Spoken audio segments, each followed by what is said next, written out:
आज हम आपको बताएंगे कि भारत में महंगाई इतनी बढ़ क्यों रही है।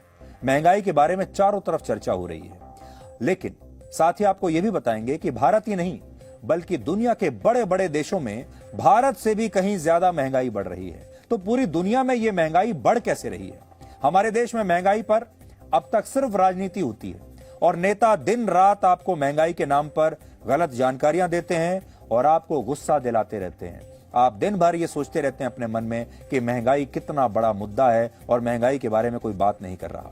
नेता आते हैं, वो आपको भड़का कर चले जाते हैं। आप में से ज्यादातर लोगों को यह बात पता भी नहीं होगी कि महंगाई असल में बढ़ती क्यों है और खास तौर पर पिछले 3 साल में ही भारत ही नहीं पूरी दुनिया में इतनी जबरदस्त महंगाई क्यों बढ़ी है। तो ऐसी क्या वजह है कि अमेरिका, ब्रिटेन और जर्मनी जैसे बड़े बड़े देशों की सरकारें भी इस महंगाई के सामने फेल हो रही हैं। अगर आप थोड़ी देर के लिए राहुल गांधी की बातों को मान भी लेंगे, विपक्ष के नेताओं की बातों को मान भी लेंगे और ये सोचेंगे कि भारत की सरकार फेल हो गई, महंगाई भारत सरकार की गलत नीतियों की वजह से ही बढ़ रही है, तो फिर अमेरिका में महंगाई कैसे बढ़ रही है, वो भी भारत से ज्यादा? ब्रिटेन में कैसे बढ़ रही है? भारत से ज्यादा। जर्मनी में कैसे बढ़ रही है? तमाम बड़े बड़े देशों में कैसे बढ़ रही है? यूरोप में कैसे बढ़ रही है?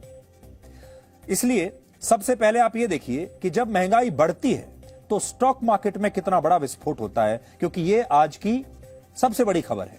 दुनिया के लगभग सभी बड़े स्टॉक मार्केट्स में आज ऐतिहासिक गिरावट दर्ज की गई है। अमेरिका का स्टॉक मार्केट नैस्डैक 2 साल के बाद 4.7% गिरा है। ब्रिटेन का stock market financial times stock exchange 2.3% गिरावट के साथ बंद हुआ है। भारत के सेंसेक्स में 2.6% की गिरावट हुई है और जर्मनी के स्टॉक मार्केट में भी 1.8% की गिरावट हुई है। यानी महंगाई ने दुनिया भर के स्टॉक मार्केट्स को हिलाकर रख दिया है। एक बात समझ लीजिए, जब महंगाई बढ़ती है, इन्फ्लेशन बढ़ती ही है। जब इन्फ्लेशन और ज्यादा होती है तो स्टॉक मार्केट क्रैश करती है। यह इनका सीधा संबंध है। हाल ही में भारत में रिटेल महंगाई दर के नए आंकड़े जारी किए गए, जिसके तहत पिछले महीने यानी अप्रैल 2022 में रिटेल महंगाई दर 7.79% दर्ज की गई थी। रिटेल महंगाई बढ़ने का सीधा सा मतलब यह है कि जब आप कोई भी सामान खरीदने के लिए बाजार जाते हैं तो वो आपको पहले से ज्यादा महंगा मिलता है। रिटेल इन्फ्लेशन में यह वृद्धि जुलाई 2014 के बाद से अब सबसे ज्यादा हुई है। मई 2014 में यह दर थी 8.33%। सरल शब्दों में कहें तो यह भारत में पिछले 8 साल का सबसे ज्यादा महंगाई वाला दौर है। पिछले 8 साल में सबसे ज्यादा महंगाई है इस समय।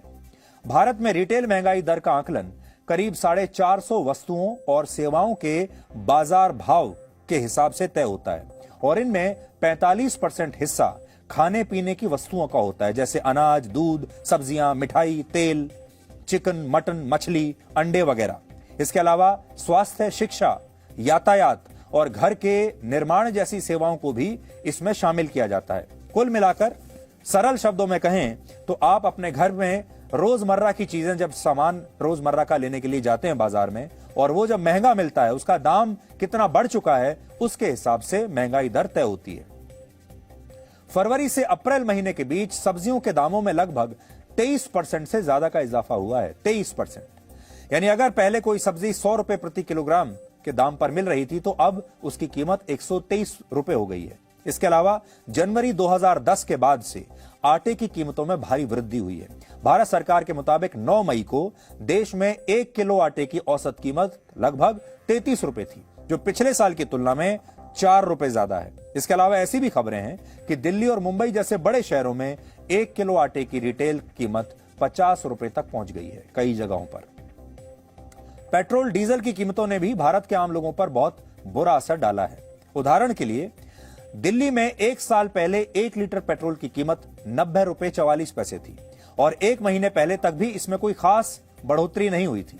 देखिए, पहले 2021 में 90 रुपए था, अप्रैल 2022 में 95 रुपए हुआ, लेकिन मई 2022 में यह कीमत बढ़कर 105 रुपए तक चली गई। डीजल की कीमतों में भी ऐसे ही बढ़ोतरी हुई। 1 साल पहले दिल्ली में 1 लीटर डीजल के दाम 80 रुपए 77 पैसे थे, अब ये 96 रुपए के पार चला गया है। सीएनजी की कीमतों में भी 69% की वृद्धि हुई है। सबसे ज्यादा वृद्धि सीएनजी में हुई है और इसी तरह रसोई गैस के सिलेंडर की कीमतों में भी लगभग 23% की वृद्धि हुई है।